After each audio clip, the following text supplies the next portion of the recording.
just to introduce myself, my name is Adrian Bell. I'm a partner with a company called Applied Eden Speakerman. We are wayfinding information designers, and if any of you know any wayfinding schemes, hopefully you may have heard of Legible London, which is a project we did there some years ago. Before we come to our next speaker, I'd just like to ask you again to thank our volunteers who've done a fantastic job. And I know I asked you to give them a round of applause yesterday, but do it again, please.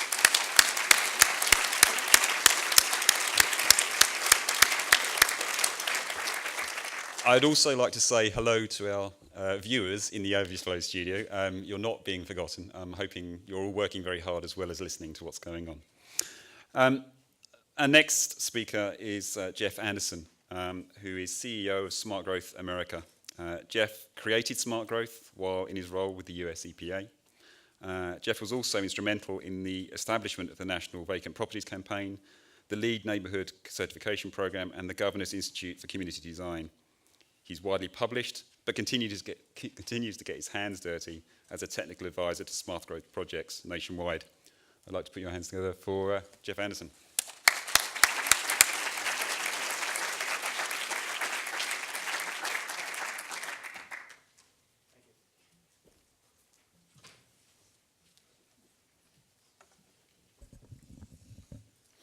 Good afternoon. That's your cue. Very good. It's a real pleasure to be here. I want to thank the conference sponsors so much. And it's a pleasure for me to be doing this particular presentation on walking as if the world mattered and as if our natural environment and energy mattered. In part because it gave me a chance to really sort of review a lot of work that I had seen before and had forgotten about, and some of my own work that I had forgotten about. And that gave me a chance to really think about sort of the origins of the smart growth and walkability movement.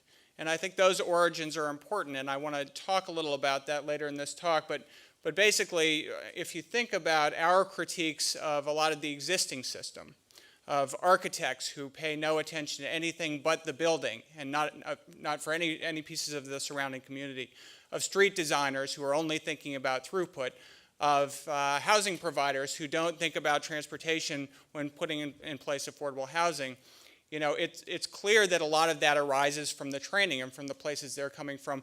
We are not immune from that. We are affected from the place that we come from as participants in a movement to make more livable communities. And as I thought about that, I really came to the conclusion that it's an odd movement, frankly. It's largely a movement, I think, driven in large part by academicians, by technocrats, by professionals, by engineers, by designers. So it's a very technically driven movement, and I think you can see that in some of the work that's been done to date. And I'm going to go through some of that.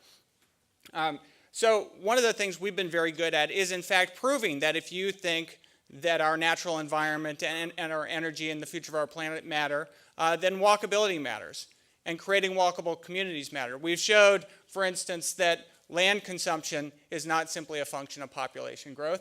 We've looked in over 100 studies. I mean, it's amazing how much study has been done on the relationship between how we build our communities and what travel ensues, and we've heard a lot about that. But for instance, if you look across a number of cities and compare them, you find that the more compact cities in total reduce VMT by about 35%.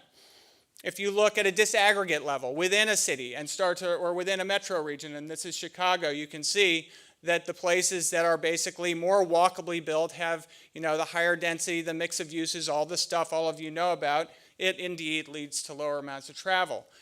When we've looked at this on a site-by-site basis, this was some work I did in Atlanta, Georgia, looking at different sites for a very large, about a $4 billion development, and basically finding out that the place where you would expect the lowest VMT to occur, in fact, it does. By putting this at a mixed-use infill site on a small parcel, about 138 acres, with about 5,000 units of housing, about 10 million square feet of commercial and retail, you cut vehicle miles of travel significantly compared to other sites within the region, and you can cut it further just by making that site design better, by thinking about the fact that when you are at work, you often go out to get lunch, and that if you put places for lunch close by, you can walk there. And it turns out even just within that small site, you can change travel by about 5% just from that. So the regional location is important, but even on the site is very important. You can look at, and we've done, I think we went through and did a study. There are about 68 or 70 different scenario planning exercises that have been done around the country. The famous ones are, of course, Envision Utah and SACOG and others. But every place they've looked, essentially, you find the same thing with respect to the environment. If you build in a sort of trend pattern or a sprawling pattern versus a more compact and walkably oriented pattern, you use more land. You drive a lot more. There are a lot more air emissions and so forth. So there, just on this topic alone, this subset of the relationship between travel and air, there are 68 studies. One of the things, I think this is Larry Frank's work, if I recall correctly, yes. Just looking in King County, more walkable places leading to less VMT, leading to better impacts with respect to air and VOCs and other emissions. This is some more recent work. Interestingly, put together by Jonathan Rose, an infill development company working largely in New York, but a pretty big firm. And they basically wanted to compare conventional suburban development here and TOD. And they basically said, all right, here's what the energy usage is between housing and driving. And you can see it on a per year basis, it's about 240 million BTUs. So on a typical TOD, you cut that significantly. Well, can you make up for that by making this conventional suburban development entirely green? So green home techniques, you're only driving hybrids. The answer is no. You can't even get to the basic performance of a TOD location. And if you start to green the TOD, obviously you cut it back as well. Single family attached, you can see the differences here. And then when you get to multifamily, the differences persist. So in any case you're looking at, the location is huge. Makes a big difference. Just putting our development in the right place, putting communities in places where you can walk and get to other destinations within a region is absolutely key. There's been a whole book. I'm going to summarize a whole book right here for you in one slide. And this was, it's kind of brutal to do that since it took more than a year to write this and was just a horrible experience in many ways. But this essentially says you can't get there from here. You can't meet the reductions that we need from the transportation sector on climate emissions within the U.S. only through technology solutions. You can't do it because you can reduce the carbon content of fuels, you can shift the fleet over, you can try to increase the technology in cars to get better gas mileage. You can't hit the 1990 numbers. You have to do something about the trend that's going in the other direction, which is vehicle miles of travel. You've got to do that or you're not going to get there. Here's this is my 4-panel slide, and this just says, one of the pieces that we need to remake communities into more walkable places is we need to fill in those empty spaces, and many empty spaces in communities are brownfields. It has inherent benefits to clean brownfields up. They're contaminated, they're polluting the water, they present a health hazard. Turns out when you do that, when you redevelop these sites, you're also lending to air quality outcomes, to stormwater runoff outcomes, to VMT reductions, because those places tend to be in places that are better accessible from a regional standpoint, more accessible from a regional standpoint, and create more walkable communities. So whether you're looking at VMT in all these different cities, this is just a recent, I think it was released last month, EPA released this, looking at different cities, they always found that the brownfield essentially leads to lower VMT, it leads to lower emissions, it leads to lower carbon dioxide emissions or greenhouse gases. And in fact, because you tend to use less land redeveloping, it leads to better stormwater runoff outcomes. So we've talked a lot about air. We're starting to get into stormwater a little bit. This is a misleading slide. This was this is a statistic actually put out by the EPA where I used to work. And it always drove me crazy because it said, urban runoff accounts for, and that sort of leads you to this idea that urban places are bad. And one of the things that I think we've accomplished as a group of practitioners and researchers and others is to turn that story around. In the mid-90s, I think everyone understood cities are bad places for the environment. I think it's now widely understood cities are good places for the environment, and there's a pretty simple reason for that. this is worse for the environment, this is a worse way to accommodate the same number of people than this form. No question. I mean, from a spreading impervious surface all over a watershed, this creates a lot of runoff, this creates a lot of other problems, this creates a lot of driving. Same population here as here. Much more environmental impact from that. And that's how we've managed, I mean, that basic slide tells the entire story of turning people's notions around, but it makes you understand that a lot of this isn't urban, and a lot of that is where the runoff is coming from. And that's why urban runoff is not a good description for what that is.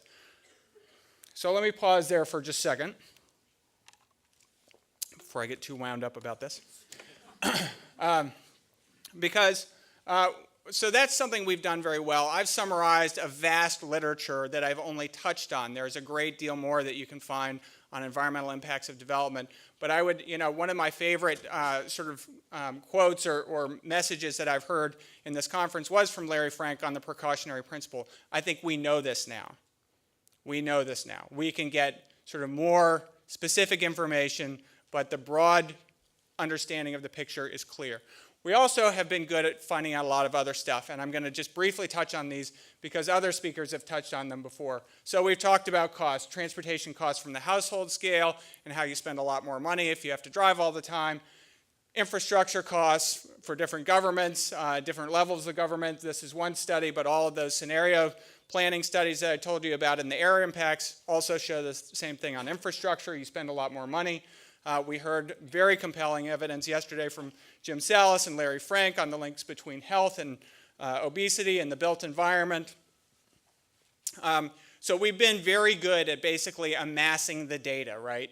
And telling the story and creating a sense of urgency about what is not working in the way that we currently develop communities. We have also been good, in fact, and surprisingly in many ways, about articulating a solution.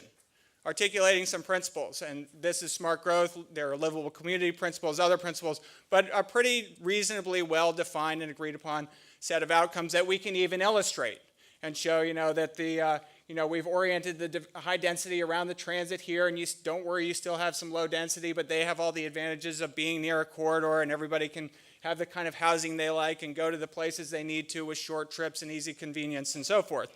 And that a lot of people like to live here, and that makes it really desirable, and so people pay a lot of money, and that creates some problems with affordability, but it's hard to argue that people don't want it if they're paying a lot of money. So we've also taken that down a level, right, to the neighborhood scale, and been able to articulate up here the pod developments and so forth, and the sort of single uses and spreading those uses apart, making it look neat on a map, versus the messy traditional neighborhood where stuff is close by. We've done a good job of articulating the difference between this and this on the beautiful thing, pedestrian route directness.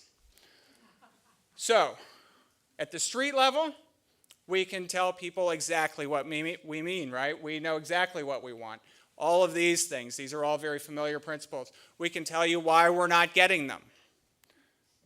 And we can even show you the differences that a single-use district makes, that the wide streets make, that the auto-oriented buildings make, and so forth. And we know that this parking is not long for this world. We'll have to get rid of it to accommodate the more traffic that comes in from the new development that's going to happen somewhere up there. And for walking, we haven't left walking alone at all. We have identified very specific things, the role that street trees play, the role that the width of sidewalks for different types of street, the 4 types of walking that Harriet pointed out yesterday, the strolling and rambling and utilitarian and so forth. We have specified this to within an inch of its life. We have the smart codes, right? So we said, all right, so here's the model, but we understand engineers and other technocrats that you work with codes, you work with guidelines. We've got codes for you. And I can tell you that when I got to page 19 and saw that we had specified down to where to put the window muntins and what kind of window muntins were appropriate for which houses, well, after I looked up a window muntin and what it was, I cared deeply about the placement of the window muntins. So we have specified this down to a high level of detail. And we have guidebooks for doing street cross sections correctly, and we have policy guides. So we've given you the technical guides, and now we'll give you the policy framework that goes with it. And it's all been very exciting, and it's all directly, I think, related to the kinds of things that we know how to do and our origins in this movement. And it's been, important, and we've got a lot of those too. It's been important, and we've actually accomplished a great deal with this approach. We have specific examples, projects on the ground. When I first started working on this, really everyone talked about seaside Florida. No one talks about seaside Florida now because there are so many examples on the ground that you can use that you don't have to talk about someplace in the panhandle of Florida anymore, which is nice because not everyone thinks that they're like the panhandle of Florida.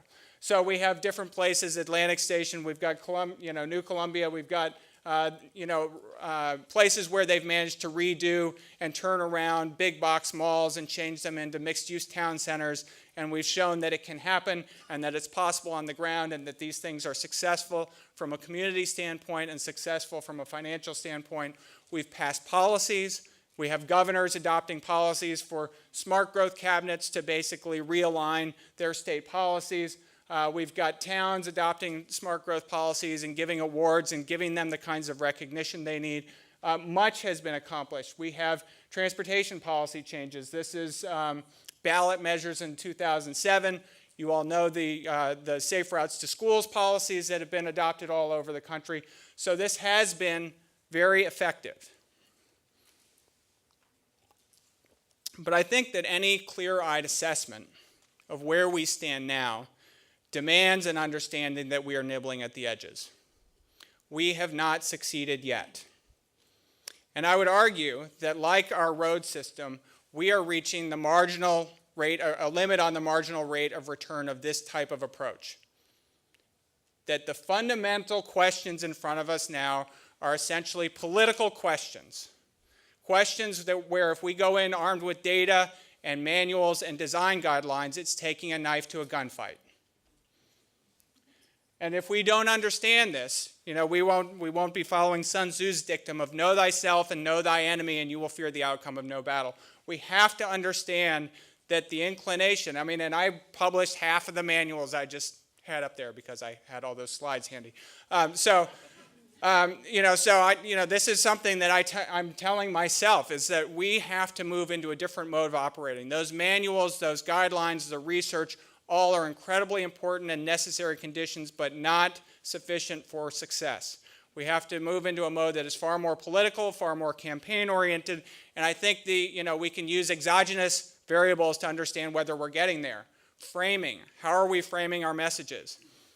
The narrative has changed, and you know what it is. It's all about the economy. It's all about jobs. It's all about cost savings. It's about local government budgets. It's about market opportunities. Americans consider basically the largest challenge to the country right now to be rebuilding our economy. If we're not talking about this, we're not talking about the things people care about. We're not talking about the things people are going to be making decisions on. So if we are not in this game, and you all know the connections between what we're talking about and these things, but we're not putting it in that framing consistently. Organizing. This is a Michigan CEO basically saying, I can't recruit anyone because of the soul-crushing sprawl that Michigan has pursued for the last 50 years. People won't come here. It's not a good place to live. We need to grab those people. We need to organize them so they're not one voice in a newspaper article that's sort of interesting and forgotten, but are organized, given a platform, and made politically relevant. We need to organize around specific campaigns like transit campaigns. These have actually been tremendously successful, but it's been sort of a let a thousand flowers bloom. There isn't a systematic way that the advocacy community has developed to make sure we are putting these things. If this is successful in getting money for transit, let's systematically run around and put it on the ballot everywhere. We don't have a system for that. We're lacking the advocacy infrastructure to be able to do that effectively. Transportation for America, I'm co-chair of Transportation for America, very specific targeted campaign aimed at a specific legislative outcome. Electing officials. C3s cannot engage in electing officials, so I don't have any pictures up here because we can't do that. But it's absolutely essential. We don't have any. If you think about the development community, if you think about the auto industry, they are getting officials elected. They are engaging to make sure their policies are represented, to make sure people are favorably inclined towards the policies that are going to help them. We have to step up. We have to up our game. I'm not saying that if we do this, that some magical kingdom will arrive and that we'll suddenly be, in nirvana. But I'm saying it's going to be pretty close. Thank you.